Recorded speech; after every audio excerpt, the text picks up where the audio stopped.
je reviens enfin sur YouTube après plus d'un mois d'absence. Je suis vraiment désolée pour ça, mais pour ceux qui ne me suivent pas sur les réseaux sociaux, en fait j'avais expliqué il y a plus d'un mois maintenant que j'avais eu un problème personnel et que du coup je quittais les réseaux sociaux pour une durée indéterminée. Ensuite je suis revenue sur les réseaux sociaux 2 semaines après, mais c'était trop tôt pour que je revienne sur YouTube. J'étais pas vraiment motivée, j'étais pas d'humeur à faire des vidéos, mais là finalement je me suis dit qu'il fallait vraiment que je m'y remette. Des fois il faut savoir laisser un petit peu ses problèmes de côté et reprendre ce qui nous fait du bien et ce qu'on aime. Donc je reviens pour refaire des vidéos tout simplement. À la base j'avais prévu de revenir pour vous parler des films sur la Chine, puisque là aussi si vous me suivez sur Twitter et Instagram, vous savez que je me suis lancée dans un petit cycle de films sur la Chine et du coup je voulais vous en parler dans une vidéo, mais finalement j'ai pas fini de tous les regarder. Et en plus c'était plus simple pour moi de revenir avec une vidéo un peu plus banale, un peu plus basique. C'est pour ça qu'aujourd'hui on va parler du nouveau film Netflix The Old Guard. Quand il est sorti vendredi, j'avais pas forcément prévu de le regarder. Et puis finalement j'ai vu pas mal de gens en parler, il y avait des affiches partout en ville. Du coup je me suis laissée tenter, donc je vais vous dire ce que j'en ai pensé. Mais avant ça, The Old Guard, de quoi ça parle? Eh bien ça raconte l'histoire d'une bande de mercenaires immortels qui se battent depuis des siècles pour protéger les humains. Mais un jour leurs pouvoirs hors du commun vont être révélés au grand jour et ils vont donc tout mettre en œuvre pour neutraliser leurs ennemis, puisque ces derniers veulent bien évidemment détourner leurs pouvoirs pour les utiliser. Du coup comme je vous le disais, ce film j'en attendais vraiment pas grand chose, je l'ai regardé un peu comme ça par hasard. Mais j'ai quand même été un petit peu déçue, enfin déçue c'est pas le mot vu que j'en attendais rien, mais on va dire que j'ai clairement pas été emballée et c'est une déception pour moi. En fait je vous avoue que le film m'a clairement laissée indifférente malheureusement. J'ai rien ressenti devant ce film, il y a rien qui m'a marqué, il y a rien qui m'a touchée. J'ai trouvé ça assez vide et je suis même restée un peu frustrée parce que je trouve qu'avec cette idée de personnage immortel, il y a quelque chose de très intéressant à faire. Même si c'est un sujet qui a déjà été exploité, c'est toujours plutôt intéressant, c'est un concept avec lequel on peut faire pas mal de choses. Et là finalement je trouve que c'était pas super bien exploité. Tout le long du film j'attendais le moment qui allait me surprendre, j'attendais une chute, j'attendais un retournement de situation. Je me suis dit bon s'il se passe pas grand chose c'est parce qu'à un moment il va y avoir un gros truc.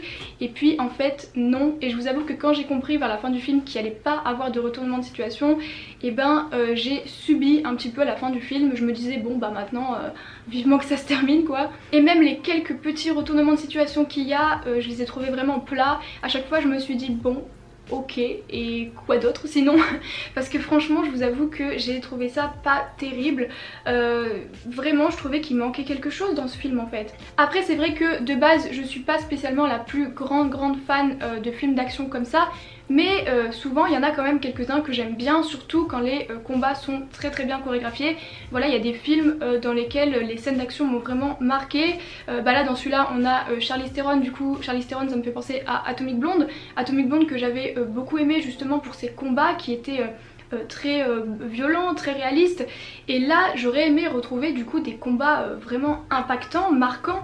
Et j'ai même pas eu ça. Alors franchement je sais pas, peut-être que je suis passée à côté, mais j'ai trouvé que même les chorégraphies des combats n'avaient rien de marquant, ça n'avait rien de surprenant, il n'y avait pas vraiment d'originalité, il n'y avait pas de recherche. Il y a certaines scènes qui étaient un petit peu sympas quand même, mais c'est vraiment très oubliable. Ils ont essayé de jouer un petit peu sur le fait que ce sont des personnages qui ont vécu des siècles et que donc ils maîtrisent différentes armes et différentes techniques de combat, mais là encore je trouve qu'ils ont été très timides sur ça. Ils se sont pas donnés à fond là-dedans. Moi j'aurais aimé vraiment qu'ils partent totalement dans ce délire, qu'on ait vraiment la sensation que c'est des personnages qui savent se battre de mille et une façons. J'aurais aimé les voir changer d'arme toutes les 5 minutes. Voilà, ça aurait pu donner vraiment quelque chose de beaucoup plus dynamique. Là franchement c'est un peu faiblard. Après peut-être que le problème vient aussi de moi qui suis de plus en plus exigeante à force de voir des films d'action, à force de voir des combats. Peut-être que j'en veux toujours plus, que je veux toujours être un peu plus impressionnée et que du coup là vu que c'était un peu plus basique, et ça l'a pas fait pour moi. Mais clairement il manquait quelque chose, ne serait-ce que dans les combats. Et d'ailleurs j'ai même trouvé qu'il n'y avait presque pas assez de combats en fait. C'est vrai que d'habitude les films d'action souffrent d'un surplus d'action justement. Là j'ai l'impression que c'est plutôt l'inverse. Il y a vraiment des gros moments de creux, il y a des gros moments vides dans le film où il ne se passe rien et où l'histoire n'avance pas spécialement. et du coup on a vraiment cette sensation qu'il n'y a pas énormément d'action. Alors après c'est peut-être aussi parce que les scènes d'action ne sont pas très marquantes, mais j'ai vraiment eu l'impression qu'il manquait un peu d'action. Même à la fin je me suis dit ah c'est déjà fini, ok, enfin on s'attend à la fin à une scène finale un peu spectaculaire, et je trouve que c'était pas vraiment le cas. Les personnages c'est pareil, je les ai trouvés vraiment très lisses, on a du mal à s'attacher à eux, on a du mal à rentrer dans le film avec eux.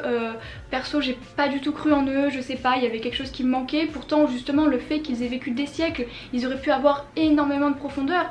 Et en fait non, ils sont très banals, ils sont très simples, il n'y a pas énormément de développement autour. Alors bien sûr quand tu as plusieurs personnages principaux c'est très compliqué de les développer en un seul film, surtout que le film est assez court, il dure à peine 2 heures je crois.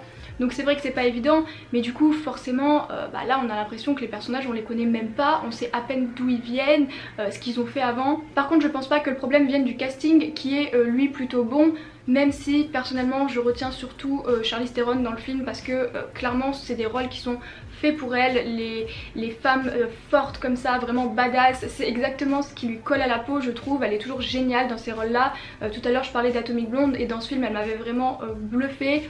C'est vrai que c'est des rôles qui lui vont très bien, donc quand j'ai regardé le film honnêtement je n'ai retenu que elle. Les autres je les ai trouvés très effacés malheureusement. Et pour moi le gros problème du film c'est surtout sa mise en scène qui n'a aucune identité, aucune personnalité, il n'y a rien de fort, il n'y a rien de marquant, ni visuellement ni dans la construction du scénario. Voilà, c'est très linéaire, tout est raconté de manière extrêmement lisse, extrêmement linéaire, très simple, alors que justement ils auraient pu jouer sur des flashbacks. Dans les scènes d'action ils auraient pu jouer justement sur le fait que c'est des personnages qui viennent de différentes époques. Il y avait vraiment plein de choses à faire intéressantes avec un sujet comme ça au niveau de la mise en scène, et j'ai l'impression qu'ils ont voulu en faire le moins possible, se contenter du strict minimum, mais c'est clairement pas suffisant, surtout avec un film d'action où de base ce sont des films qui sont assez basiques. Si on veut vraiment leur donner un peu de... une identité tout simplement, une vraie personnalité, il faut derrière que la mise en scène suive, il faut qu'elle soit un minimum créative. Là j'avais l'impression qu'il n'y avait aucune créativité, aucune imagination dedans. C'est malheureusement extrêmement classique et extrêmement scolaire, et là c'est vrai qu'on retrouve peut-être un petit peu le problème de Netflix qui produit beaucoup mais qui s'attarde pas forcément tout le temps sur la qualité. Des fois ils se reposent un peu trop sur le casting, j'ai l'impression, ils se disent on a un casting avec des acteurs connus donc ça va passer, sauf qu'un film malheureusement ce n'est pas que ça. Tu peux prendre le meilleur acteur du monde, si derrière la mise en scène, le scénario, tout ça est plat, et ben il se passera rien dans le film. Et là j'ai vraiment eu la sensation qu'il voulait simplement remplir un cahier des charges du film d'action en cochant toutes les cases, voilà, des règles des films d'action classiques. Mais aujourd'hui avec tous les films d'action qu'on a vus, et ben je trouve que ça suffit plus. Il faut vraiment ajouter quelque chose, il faut donner un souffle supplémentaire au film, il faut le dynamiser, il faut le secouer un peu, parce que là je suis désolée mais c'est un peu plat, on s'endort un petit peu, c'est du déjà vu dans chaque scène, et il manque vraiment quelque chose, il manque même beaucoup de choses dans ce film. En plus j'ai vu que le film était inspiré de comics, et de ce que j'ai pu voir un petit peu des images de ces comics sur internet, ils ont l'air visuellement bien plus marquants que le film. C'est super dommage qu'il n'ait pas repris un petit peu l'esthétique des comics en fait, puisqu'ils ont l'air d'avoir vraiment beaucoup plus de personnalité, beaucoup plus d'identité, ça a l'air d'être beaucoup plus marquant, avec une vraie recherche de style, chose que le film n'a pas essayé de faire. Du coup s'il y en a parmi vous qui ont lu ces comics, n'hésitez pas à me dire ce que vous avez pensé du film en comparaison avec les comics justement. Sinon après que vous dire d'autre? Ah oui, les musiques, même les musiques en fait je les ai pas trouvées très pertinentes, j'ai pas trouvé qu'elles apportaient quelque chose au film. En fait ils ont choisi des morceaux qui sont très calmes, très modernes, et je trouve que ça va pas en fait avec le film, avec les personnages. Voilà, on est face à des personnages qui ont vécu pendant des siècles et on choisit de mettre une musique extrêmement actuelle, qui plus est très calme, très douce, ce qui est pas forcément le plus adapté pour un film d'action parce que ça crée un problème de rythme. Mais surtout je pense qu'ils auraient vraiment pu tenter quelque chose avec les musiques, puisque c'est vraiment un élément dans un film qui permet de lui donner du caractère, qui permet de lui donner du corps, et c'est vrai que là la musique n'apportait strictement rien.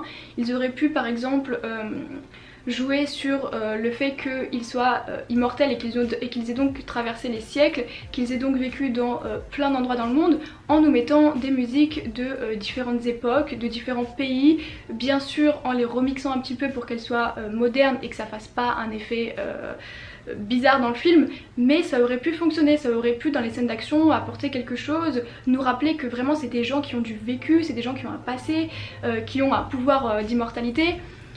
Mais ils ont rien fait de tout ça, on dirait qu'ils ont pris les musiques qui passaient à la radio, ils les ont mis dans le film et ils ont dit allez hop c'est bon. Bref voilà, vous l'aurez compris, je n'ai pas été convaincue par ce film. Je dis pas qu'il est profondément mauvais, je me suis pas endormie devant, j'ai pas détesté, mais disons que voilà ça m'a laissé totalement indifférente. J'ai rien ressenti devant le film, ni devant les scènes d'action, ni devant l'histoire des personnages, rien. Du coup voilà, c'est pas spécialement un film que je vous recommanderais, mais après si vous êtes friand des films d'action, que vous en regardez beaucoup, que vous aimez ce genre de films qui sont simplement divertissants, et il n'y a vraiment aucun mal à ça, laissez-vous tenter, peut-être que vous allez aimer, et comme je le dis toujours, et si vous avez aimé, tant mieux pour vous. Enfin je veux dire, c'est toujours bien qu'il y ait des gens qui aiment un film et qui prennent du plaisir devant, c'est toujours mieux ça plutôt que quelqu'un qui a été déçu comme ça a été mon cas. Donc si vous avez aimé, bah franchement tant mieux, et n'hésitez pas surtout à me dire du coup dans les commentaires ce que vous en avez pensé. Moi voilà, déception pour moi, c'est pas grave, ça m'a occupé le temps d'une soirée, il n'y a rien de mal.